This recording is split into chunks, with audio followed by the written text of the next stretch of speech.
જય માતાજી। પોરબંદર ભાણવર અને કાલાવડને જોડતો નેશનલ હાઈવે નીકળે છે, જેનું કામ પણ અત્યારે ચાલુ કરવામાં આવ્યું છે।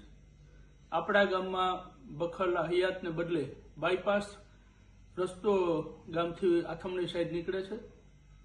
એ રસ્તોમાં ખાસ કરીને આપણે જે ગાયોના ખેતરમાં થઈને નીકળે એનો એક દુર્પ્રસાર કરવામાં આવે છે અને વ્યક્તિગત રૂપે કારણ વગરના ખોટા બદનામ કરવા માટે થઈ અને જેના મનમાં કીડા છે, જેને આંખમાં કમરો છે, એવા વ્યક્તિઓ ઈરાદાપૂર્વક મારું, રાજુભાઈ ભરવાડિયા, નાગાજણભાઈ ભગત એમનું ખાનગીમાં નામ લઈ અને એવું કહે છે કે ભાઈ હાઈસ્કૂલમાં નવરાત્રિને જ્યાં થાય છે એ ગ્રાઉન્ડને નીકળતો હતો રસ્તો અને એ રોડ બદલાવીને ગાયોના ખેતરમાં નાખ્યો અને એ આ ત્રણેય જણાએ રોડ બદલાવીને નાખ્યો।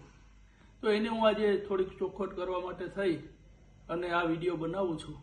આમ તો બધા ગામજનો જાણે છે કે કોઈ પણ માણસ ખોટો દુર્પ્રસાર કરે તો પણ માણસો આખા બધાને ઓળખતા હોય છે, એટલે કોઈનું કંઈ ખોટું હાલવાનું નથી। કારણ કે ગામને ગાયોનું ખેતર છે એ પણ કોઈ વ્યક્તિનું નથી, બધા ગામનું છે, અમારા પણ બધાનું છે।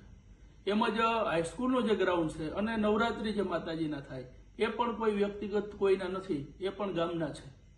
એમ છતાં પણ ઈરાદાપૂર્વક કારણ વગર ખોટા બદનામ કરવાના પ્રયાસો કરી રહ્યા છે। એને હું જણાવવા માંગુ કે આજે જો નાગાજણભાઈએ પોતાનું ખેતર આવે અને એના ખેતરના બે ભાગ થાય તો આજે જો આ જગ્યાએથી ફેરવું હોય અમે બધાએ સાથે મળીને તો અમે નાગાજણભાઈનું પેલા ફેરવીએ કે આ ફેરવીએ?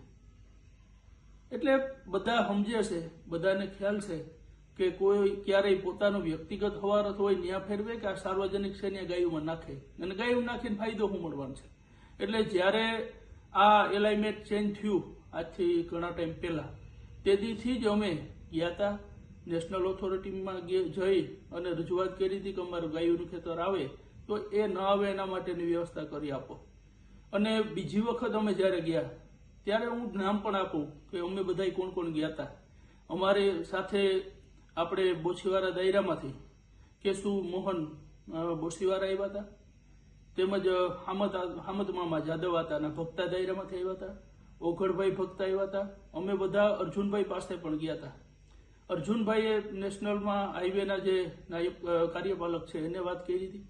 અમે પછી કાર્યપાલક ઇજનેરને મળ્યા, એને પણ રજૂઆત કરી કે અમારું ભાઈ આ ગાયોનું ખેતર આવે એ તમે બદલાવો એનું એલાઇનમેન્ટ। અને પહેલાં જે આવતું હતું ત્યાં હાઈસ્કૂલના ગ્રાઉન્ડમાં આવે તો અમને કોઈ વાંધો નથી, હયાત માર્ગ છે એમાંથી તમે કાઢો તો પણ અમને વાંધો નથી, પણ અમારું ગાયોનું ખેતર બસે એના માટે થઈને વ્યવસ્થા કરો।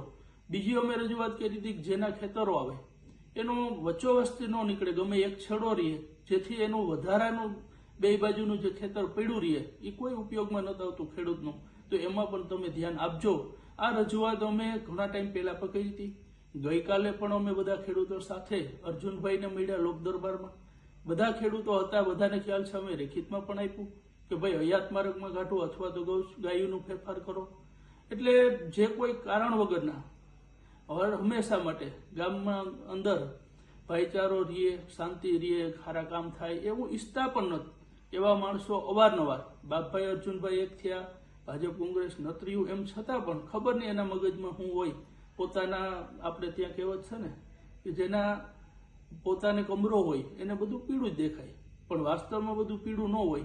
એટલે ગામના માણસો બધાને ઓળખે। અમે છેલ્લા 15 વર્ષથી જાહેર જીવનમાં ગામની કૃપાથી છે, જે ગામે મતરૂપી દાન આપી અને અમને કામ કરવાનો મોકો આપ્યો। આજે 15 વર્ષની અંદર વ્યક્તિગત કોઈનું પણ ખરાબ કરવા માટે એક પણ સત્તાનો દુરુપયોગ અમે કર્યો નથી, બધા ગામ જાણે। તો આ ગાયોના ખેતરમાં અમે નાખવાનું કાર્ય કોઈ દી ન કરી શકીએ અને અમે કરીએ જ નહીં। એટલે ખોટા બદનામ કરવાવાળાને મુબારક, એને ભગવાન છે એ સદબુદ્ધિ આપે। અમે તો જેમ કામ કરતા તેમ કરવાના છે અને કરતા રહેશું, પણ જે કરે છે એને માતાજીને આપણે પ્રાર્થના કરી શકીએ। બાકી તો ગામ છે એ બહુ હોશિયાર છે, બધાને જાણે, જે વાત કરતા હોય તો એ ગામને બધાને ખબર હોય કે કોણ સાચું છે, કોણ ખોટું છે, કોણ શું કરવા કરે, ક્યાં ઈરાદા કરે। આજે ખાલી એક જ જગ્યાએ જે ચેન્જ થયો એની વાત કરે, સત્ય વાત નથી કરતા। કારણ કે કોરીખડાથી લઈ અને ખાલી બખલાની જ વાત કરું ને તો તમારે બિલડી સિમસાળાની બાજુમાં, તેમજ આપણે નવા જૂના માતાજીના મંદિરની બાજુમાં પેલા છે એ આપણે બાબુ મામા જે ભક્તા છે અને જે વેજાભાઈ ભક્તા છે એના મકાનની બાજુમાંથી જતો હતો રસ્તો. એ જ રસ્તો છે અત્યારે સામત મામા ભક્તાની બાજુમાં થઈને આખો નીકળ્યો, બાબુ અમાને આ બાજુ નીકળે ગો, રોડને પણ આ બાજુ આવે ગો બધો. તો એ કેને ચેન્જ કર્યો? આખો રોડ ચેન્જ થયો. તો એ રોડ આખો ચેન્જ થયો એની ક્યાંય કોઈ વાત કરતું નથી. તો એ રસ્તો પણ હું અમે ચેન્જ કરાવ્યો. આજે ભાણવર સુધીનો રસ્તો છે એમાં કોક જગ્યાએ ફેરફાર થયો હશે તો એ પણ અમે ફેરફાર કરાવ્યો. આજે બધા જાગૃત માણસો છે, બધાને ખબર પડે કે સરપંચની કોઈ સત્તા એટલી ન હોય કે નેશનલ ઓથોરિટીમાં પોતે ફેરફાર કરાવી શકે. નેશનલ ઓથોરિટી પોતે સેટેલાઇટના આધારે રોડ છે એના એલાઇનમેન્ટ નક્કી કરતી હોય. એનો જે રૂટ હોય કે 100 કિલોમીટર પ્રતિ ઝડપે હાલવી જોઈએ વાહન, એ મુજબ એ લોકો એલાઇનમેન્ટ આપતા હોય છે. એમાં કોઈને પણ સત્તા નથી હોતી, ન તાલુકા જિલ્લાના સભ્યનો હોય ન કોઈને. એવન ધારાસભ્ય પણ પોતે ખાલી રજૂઆત કરી શકે કે આમાં ચેન્જ થયો હોય તો કરો થતો હોય તો, પણ પોતે કહે કે આમ જ લ્યો એવું શક્ય નથી. કારણ કે આ નેશનલમાંથી થતું હોય છે. એમ છતાં પણ બધા જાણે છે, બધા સમજે છે, બધાને ખબર છે. તેમ છતાં પણ મેં કીધું એમ ગમે ત્યારે ગમે એ વાત હોય તો વારંવાર ખાલી બદનામ કરવા સિવાય કંઈ નહીં. બસ મોકો જડે, વાત આવે, સાચું ખોટું જાણ્યા વગર આપણે ઓલી કહેવત નથી કે જેનો ઈરાદો હોય કે ભાઈ ઓલા છોકરાને હગાઈ તાકે કોઈ દી થાય નહીં. જે હગાઈ થઈ જાય તાકે હગાઈ ભલે ને થઈ જોજો ને એના લગ્ન પહેલા છૂટું થઈ જાય. જે લગ્ન થઈ જાય, લગ્નનો સમય આવે ભાઈ એના તો લગ્ન થાય તાકે ભલે ને લગ્ન થાય, એનું હાલ છે ને છૂટું થઈ જાય. તો થોડોક સમય થાય ત્યાં કે ભાઈ એને તો સારું છે ને એના ઘરે તો દીકરાનો જન્મ થવાનો છે તાકે તો ભલે ને દીકરો આવે તો એ દીકરો એનો થાય નહીં. એમ પાછું જ જેને વરવું નથી એને તો આપણે વારી ન શકીએ. બસ એટલી જ પ્રાર્થના કરી શકીએ કે માતાજી એને સદબુદ્ધિ આપે.